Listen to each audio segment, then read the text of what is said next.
नमस्कार दोस्तों, मैं के गुप्ता आप सभी व्यूअर्स का अपने इस YouTube चैनल पर हार्दिक स्वागत करता हूं।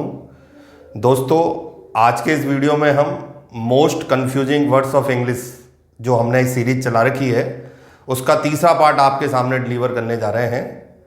वीडियो शुरू करने से पहले आज की इस श्रृंखला में मैं नए शब्द आपके सामने ऐसे लेके आऊँ पेयर्स के रूप में, जिनमें बहुत कम डिफरेंस देखने को मिलता है। पिछले 2 वीडियो में मैंने ऐसे कई सेट आपके सामने रिप्रेजेंट किए हैं जो एग्ज़ाम के लिए बहुत बेनिफिशियल है आप लोगों के लिए, आने वाले हर प्रकार के कॉम्पिटिटिव एग्जाम्स में भी, और सामान्य इंग्लिश का जो नॉलेज होता है उसको भी अपग्रेड करने के लिए ये शब्द बहुत महत्वपूर्ण है।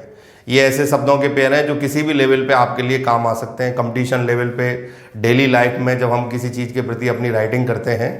तो आज की श्रृंखला में हम आगे नए 5 सेट आपके सामने डिलीवर करेंगे ऐसे शब्दों के, उनका कंपैरिजन करेंगे, उनके एग्जाम्पल आपके सामने पेश करेंगे। दोस्तों, ये कड़ियाँ बहुत महत्वपूर्ण हैं। जितने भी सीरीज के वीडियो आपको मैं डिलीवर कर रहा हूँ, अगर आप इनको बहुत ध्यान से देख गए तो जितने भी टिपिकल कॉम्पिटिटिव एग्जाम मानते हैं हम यूपीएससी के अंदर, जैसे सीडीएस एग्जाम है, एनडीए एग्जाम है, एसएससी में सीजीएल है, सीपीओ है, 10+2 एग्जाम, बैंकिंग का कोई भी टाइप का एग्जाम, उनमें ये वीडियोस आपके लिए बहुत माइलस्टोन साबित होने वाले हैं। इनको लगातार देखिए और जैसा मैं बार बार आपसे रिक्वेस्ट कर रहा हूँ, इन्हें नोट डाउन करें, जिससे कि आपको ये प्रॉपर तरीके से याद रखने का मौका मिले जब किसी एग्जाम में जा रहे हैं।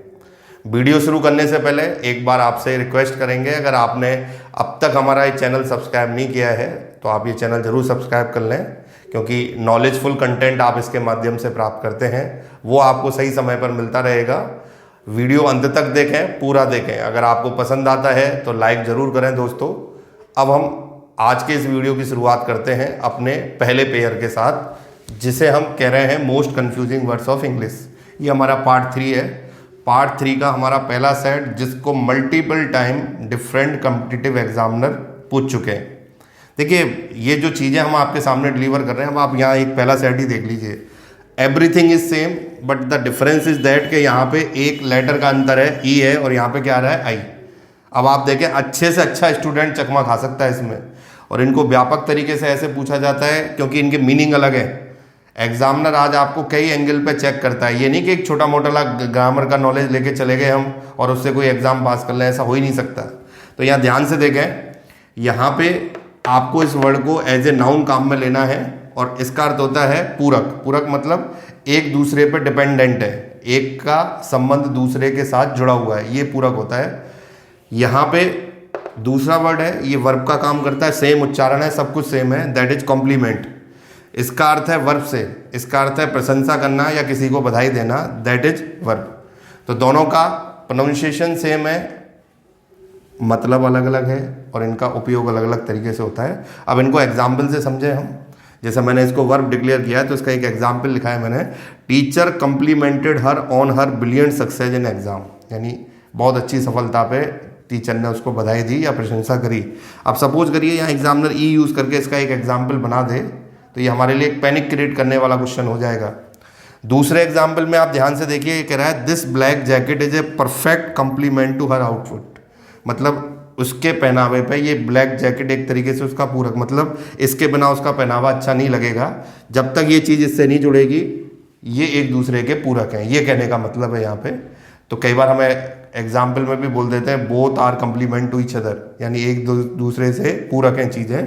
तो दोनों का मीनिंग आपको मैंने क्लियर कर दिया। एक लेटर का डिफरेंस है, हेयर यहाँ यू कैन सी ई आ रहा है और यहाँ पे किसका यूज़ हो रहा है, आई। बहुत ध्यान रखिएगा, बड़े बड़े एग्जामिनर बड़ी चालाकी से इनके ऊपर क्वेश्चन बनाते हैं। और ये सीरीज जो मैं लेके आया हूँ आप लोगों के लिए, काफ़ी कुछ मेहनत करने के बाद, अपना ग्राउंड वर्क करने के बाद मैं आपको डिलीवर कर रहा हूँ, क्योंकि दोस्तों इनमें हमारी वो मेहनत जुड़ी हुई है। यहाँ हम 15 मिनट आपके सामने स्क्रीन पर अपेयर होते हैं, इसके लिए हमें 8 से 10 घंटे उतनी मेहनत करके ये लाने पड़ते हैं, जिससे कि आपको बेस्ट नॉलेज मिले।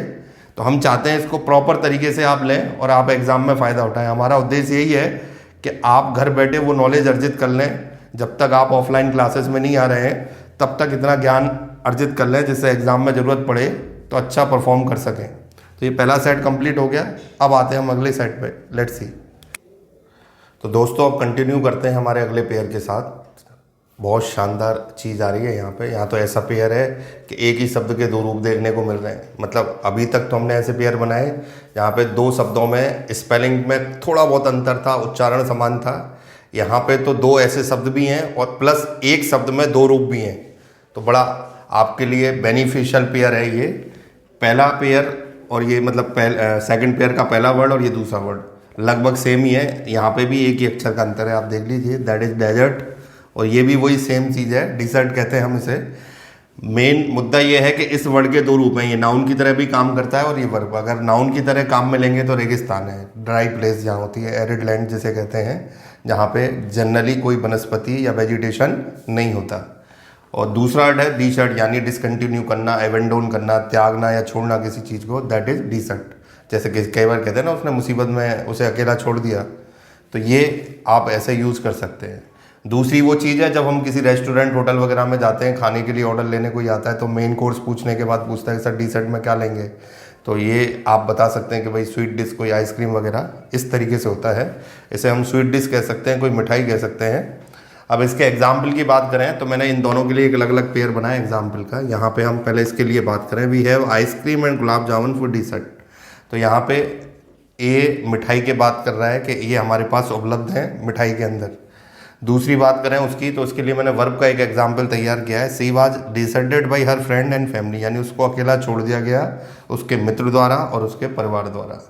तो ये चीज़ें बहुत बढ़िया आपके अंदर एक नॉलेज का स्किल डेवलप करेंगी, साथ साथ में आपका एग्ज़ाम का प्रिपरेशन, क्योंकि इन क्वेश्चंस की भरमार है आज की डेट में, हर पेपर के अंदर, हर कॉम्पिटिटिव एग्जाम्स के अंदर। ये बिल्डअप करेंगी आपका कॉन्फिडेंस कि हमें, आपको फ़ायदा क्या हो रहा है, आपको किसी प्रकार का कोई वर्क नहीं करना पड़ रहा। जैसा मैंने कहा ना, हम ये सारा अपना पेपर वर्क करके आपके सामने पेश होते हैं और ये चीज़ें रखते हैं, बस आपको तो इन्हें टाइम टू टाइम देखना है और इनको डिक्टेट जैसा मैं कर रहा हूँ वैसे अपना नोट करके और रख लेना है एक नोट्स के रूप में, जिससे एग्ज़ाम में जाने से पहले आप रिवीजन कर सकें।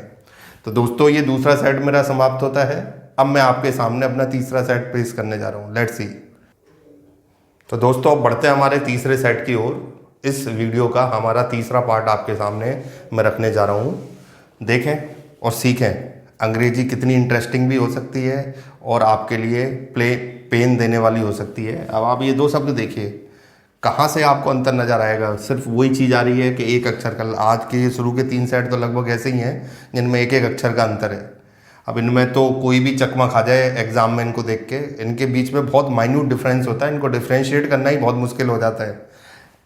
उच्चारण, प्रोनाउंसिएशन बिल्कुल समान है इनका, देखें कैटेगरी बिल्कुल सेम है, एडजेक्टिव है, और अर्थ में जाके कहीं कोई अंतर नज़र आता है। पहले वर्ड का मतलब है इनकैपेबल मान लें, अयोग्य मान लें, फुलिश मूर्ख मान लें।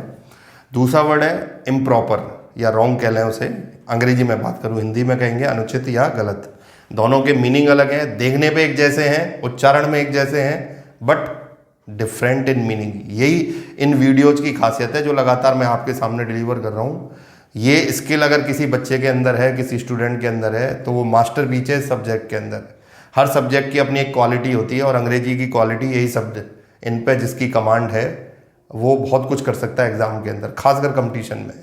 तो यहाँ पे इसके एग्जाम्पल ले लेते हैं। पहला एग्जाम्पल मैं दे रहा हूँ आपको इस वर्ड के लिए, he is completely inept for his new duties, यानी वो अपने नए कर्तव्यों के लिए पूर्णतः अयोग्य है, मतलब उसमें वो क्वालिटी नहीं है कि वो नई ड्यूटी अपनी फुलफिल कर सके।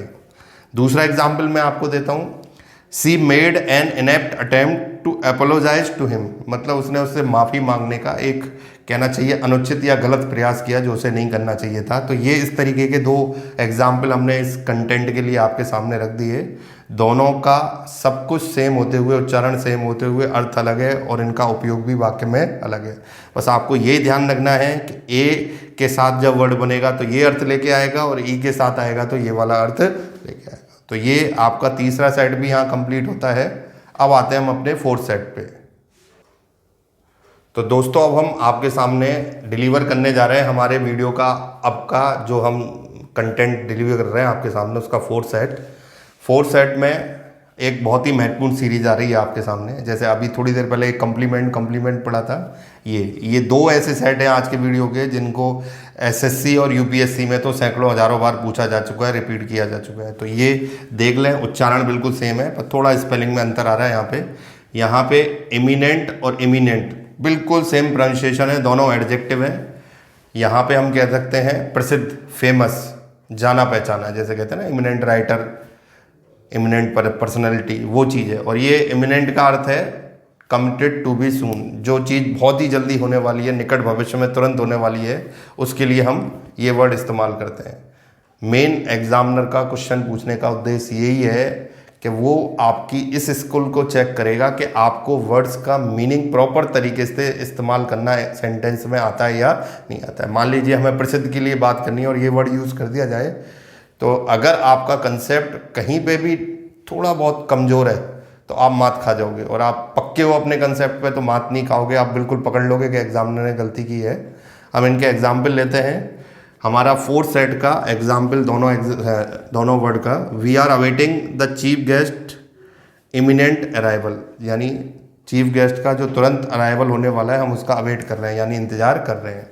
दूसरा एग्जाम्पल मैं दे रहा हूँ, he is a very eminent surgeon, वो माना हुआ शल्य चिकित्सक है, जो मतलब सर्जरी करता है मरीजों की, उसके लिए हम कह रहे हैं वो प्रसिद्ध है। तो ये दोनों वर्ड्स का एक सेट, जैसा मैंने कहा बहुत इंपॉर्टेंट सेट है, इनको आप अपने तरीके से कंठस्थ करिए, मेमोराइज करिए इनको किसी भी तरीके से, और यूज़ करना सबसे बड़ी चीज़ होती है कि वर्ड को आप तभी अच्छा सीखोगे जब आप उसे यूज़ करते हो किसी सेंटेंस के अंदर। यूज़ करने का मतलब होता है कि आपको समझ में आ गया कि इसकी ज़रूरत कब पड़ेगी और इसकी ज़रूरत कब पड़ेगी। तो ये 4th सेट हमारा कंप्लीट हो जाता है। अब आते हैं हम इस वीडियो के अपने लास्ट एंड फाइनल सेट पे, 5th नंबर। तो दोस्तों आज का फाइनल सेट आपके सामने अब मैं पेश करने जा रहा हूँ। 5th नंबर है ये हमारा सेट। यहाँ पे 2 वर्ड्स को आप देखेंगे ध्यान से, जिनका आपस में बहुत कुछ संबंध सा नज़र आता है। कई बार बोलने में भी हम कंफ्यूज हो जाते हैं कि कौन से वर्ड की हम बात कर रहे हैं, और इनमें अंतर बहुत कम होता है। ज़्यादातर बच्चे जब एग्ज़ाम में या कहीं भी इन शब्दों को पढ़ रहे होते हैं तो खुद ही भ्रमित हो जाते हैं कि भाई ये वर्ड वही तो नहीं है जो हमने पहले पढ़ा था, जबकि डिफरेंट है। अमोरल और इमोरल। अमोरल एक ऐसा वर्ड है जैसे एडजेक्टिव कहते हैं, कोई ऐसा व्यक्ति हो जिसको सिर्फ अपने काम से मतलब है कि मैं करूँगा, चाहे वो सही है या गलत है, उसका इससे कोई वास्ता ना हो। मतलब एक तरीके से साइड नहीं है उसकी कोई भी, उसकी बस एक ही चीज़ है दिमाग में कि मैं जो करता हूँ वो सही है। That is amoral. स्वार्थी व्यक्ति भी कह सकते हैं ऐसे व्यक्ति को, सेल्फिश। अगला है इमोरल। चूँकि मॉरल नैतिकता से संबंधित है, जो चीज़ नैतिकता एक दायरे के अंदर की जाती है, जहाँ पे हम किसी नैतिकता के दायरे को ना तोड़ें, वो मॉरल है। और अगर इसका उल्टा करते हैं तो इमोरल हो जाएगा, यानी अनैतिक, नैतिकता के दायरे से बाहर जो चली जाती है, बियॉन्ड द मॉरल। तो इसमें ये 2 का सेट है। अब इसको थोड़ा सा एग्जाम्पल से हम समझ लें। ये कह रहा है there is nothing immoral about what he said, मतलब उसने जो कहा उसमें कुछ भी ऐसी चीज़ नहीं थी जिसे अनैतिक कह सकें, बुरा कह सकें या किसी दायरे से बाहर कह सकें। तो ये वर्ड का इस्तेमाल हमें ये एग्जाम्पल समझा रहा है यहाँ पे बहुत ईजीली। अगला जो वर्ड है उसके लिए एग्जाम्पल है the custom of this place are totally amoral, मतलब इस स्थान, कस्टम्स का अर्थ है रीति रिवाज, जो परंपराएं होती हैं किसी जगह की। कह रहा है कि ये यहाँ की जो परंपराएं इस स्थान की, उनको हम ऐसी परंपरा मान सकते हैं जिसका सही गलत से कोई वास्ता नहीं है, बस हैं जैसी हैं वैसी हैं, जिसका कोई दूसरे से सोच से वास्ता नहीं है कि वो उसे सही माने चाहे गलत माने। तो ये हमारा 5वां सेट था दोस्तों आपके सामने। 3rd part, most confusing words of English, जिसके 5वें सेट को मैं यहाँ समाप्त कर रहा हूँ, और ये वीडियो भी यहाँ पे अब हम कंक्लूड करने जा रहे हैं। दोस्तों हमारी जो हम मेहनत आप लोगों के लिए कर रहे हैं, उसके लिए सबसे बड़ा रिजल्ट यही है कि आप इन वीडियोस को बड़े कंसंट्रेशन के साथ देखें, और सबसे बड़ी चीज़ जो मैं बार बार आपसे कह रहा हूँ कि इनके नोट्स बनाइए आप, जिससे कि एग्ज़ाम में आपको क्विक रिविज़न करने में आसानी हो जाए। क्योंकि क्या होगा कि वीडियोस तो आप अपने दिमाग में किसी चीज़ को सेट करने के लिए देखते हैं, और जब आप एग्ज़ाम में जाते हैं तो आपको हैंडी चीज़ें चाहिए, तुरंत देखा, पढ़ के चले गए, जिससे कि आप उसको इम्प्लीमेंट कर सके, मतलब काम में ले सके। आपको आज के ये सेट्स कैसे लगे शब्दों के, ये श्रृंखला जो चला रखी है मैंने, वो आपको कैसी लगी? कोई और व्यू आपका, किसी और टाइप के वीडियो आप अगर चाहते हैं तो कमेंट के माध्यम से हमें ज़रूर सजेस्ट करें, हम कोशिश करेंगे उसे पूरा करने की। आपको इस वीडियो का कंटेंट, जो आपको यहाँ पे मटेरियल डिलीवर किया गया है अंग्रेजी से रिलेटेड, वो कैसा लगा, इसके बारे में आप अपनी राय ज़रूर दीजिए। हमें हमेशा आपके कमेंट्स का इंतज़ार रहता है। दोस्तों अगर वीडियो पसंद आया है तो लाइक ज़रूर करें, और हम आपके लिए नेक्स्ट वीडियो में और भी इम्पोर्टेंट 5 वर्ड्स की सीरीज इसी से रिलेटेड लेके आपके सामने हाजिर होंगे। तब तक stay safe, stay at home. Thank you.